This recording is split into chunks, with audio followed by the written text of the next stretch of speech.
God doesn't need to shout. He doesn't rule by brute strength. He doesn't need to stand from his throne and do like this. All he needs to do is to speak. He rules by decrees. So even though the utterance is faint, all of God is traveling with those words.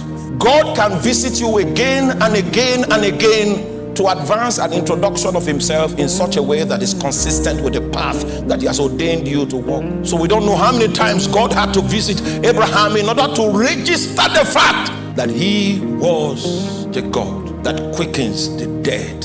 He was the God that calls those things that be not as though they were. I don't know how many times he had to do that, but if God needs to do it 1,000 times, he will show up 1,001 times until that introduction is received.